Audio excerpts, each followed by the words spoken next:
What's good? What's good? It's the one and only, but what do I know? Boxing coming back at y'all with another one, man. So we got Shakur Stevenson. Well, not even so much as Shakur Stevenson. We got Cruz kind of having a few choice words for Shakur Stevenson. Maybe saying that he's a little bit overrated. Maybe saying he's a little bit overvalued. Whatever the case may be, I don't think he really said it overrated, but he said overvalued, whatever that might be, whatever that might mean. Whatever the case, he feels like Shakur Stevenson should not be trying to talk as if he's the top gun in this division, all right? Now, I do have a few choice words for Isak, but I'm going to read to you guys what Isak had to say, and then we're going to talk about it. All right, so shout out to BoxingScene.com. It says, Isak Cruz on Shakur Stevenson. He's a great fighter, but a little bit overvalued. Isak Cruz is just about tired of hearing nonstop praise of Shakur Stevenson. The Olympic silver medal and multiple world titles are all impressive, but the perpetual finding of Stevenson has simply been excessive, according to Cruz. He's a great fighter, but maybe a little bit overvalued, Cruz told Boxing Scene during a recent interview. Stevenson has been ballyhooed, whatever that word is, as the sport's next big thing. At 126 pounds, his transients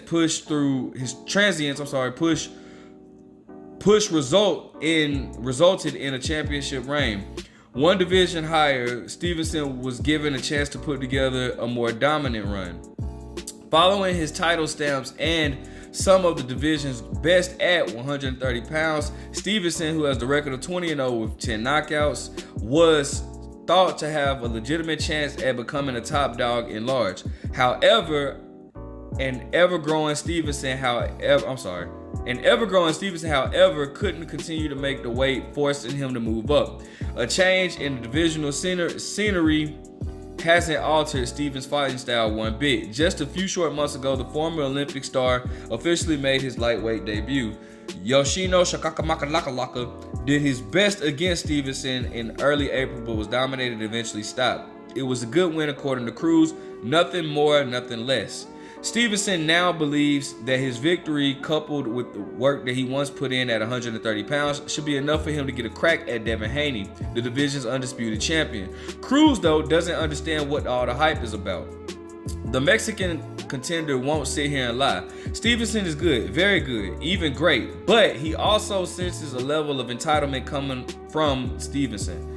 No matter how great he's performed in the previous weight classes, and despite being viewed as one of the very best, Cruz merely believes that Stevenson is being given a certain privileges that he hasn't quite earned just yet. He wants to stroll into this division as if he's accomplished everything, but in reality, he's got to earn his diligence. Wow.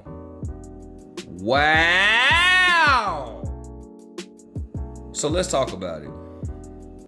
All right, let's talk about it for a second. Now, first and foremost, let me just say this, man. I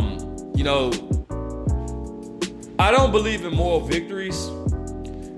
Although Isak put on a great performance against Tank Davis, I think if anything is overvalued, I think that performance is overvalued. A lot of people like to run with that performance and say, whoa, Isak really beat Tank Davis, knowing good and dang on well that Tank Davis won that fight. Not only did he win that fight, but he won that fight with one hand. But the fact is, Isak Cruz was durable enough to go the distance with him. So it's almost like he has a moral victory. But there's no such thing as moral victories in boxing. So if anything is overvalued, it's maybe the fact that Isak Cruz put up a decent fight against Tank Davis.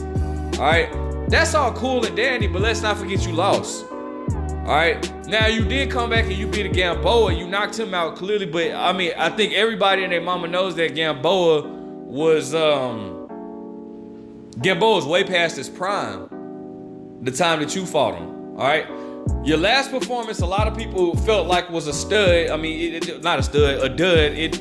They felt like the performance was it was a lackluster performance. But I'm not gonna put that on you, because your opponent did not look like he was in there to win the fight. He looked like he was just in there to survive. So I'm not gonna blame Isak Cruz for that, for the way his performance was. But let's not talk like you know, Isak, let's not act like Shakur doesn't have a bigger stamp in boxing itself than you do. Shakur he's accomplished a lot more than you. And obviously, here's my thing. If you feel like he's overvalued or, you know, whatever, why did you not fight him?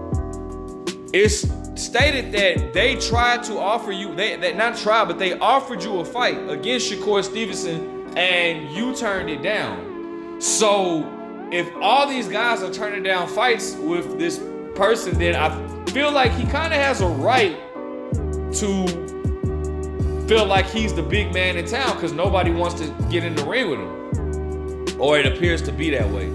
Now, I've stated this before and I'm gonna state this again. I feel like Shakur Stevens, again, this is why I feel like Shakur Stevens should have taken the 25% against Devin Haney. And I get it, some people are not with that. First and foremost, people get mad as if they're getting a percentage of any of this money.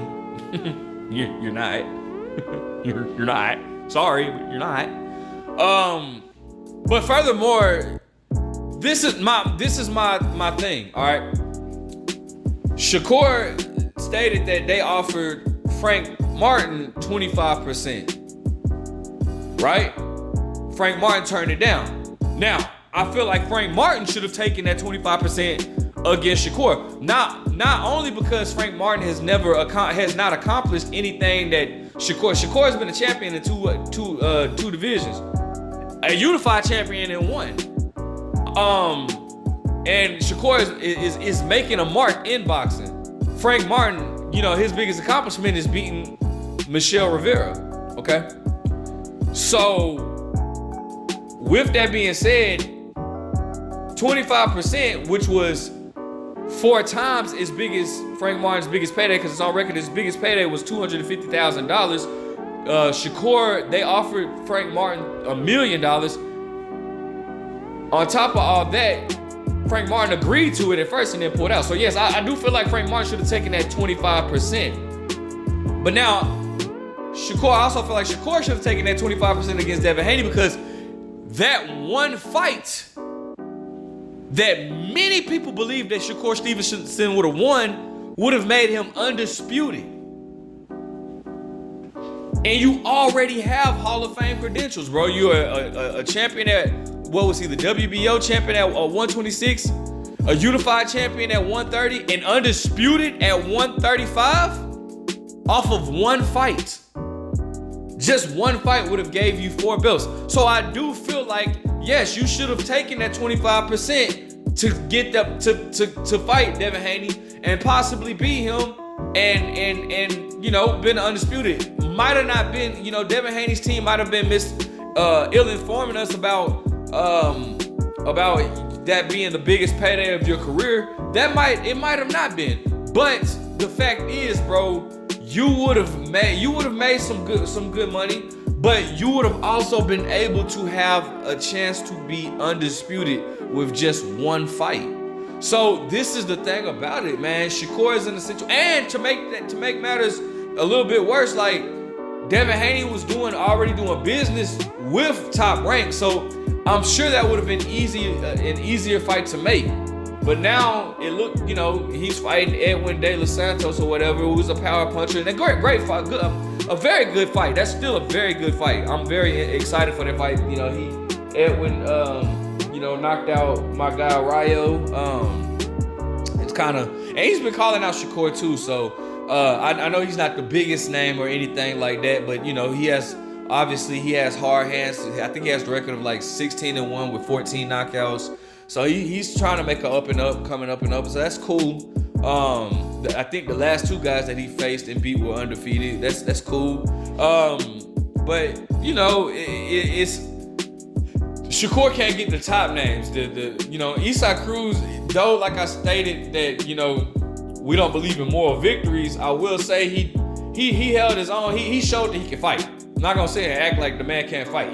Cruz can fight. He's a good boxer. But again, Cruz, if you felt like he was overvalued, you should have fought him. Why didn't you fight him? You guys turned it down.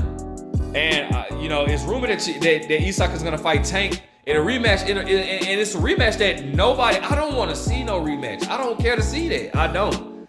I want to see Tank Davis fight a top fighter. Devin Haney, preferably. Devin Haney's fighting Regis Prograis now. But, you know, that's just my take on it, man. Let me know what you guys think, man. What do you think about both fighters? Make sure you guys like, comment, subscribe, man. But what do I know?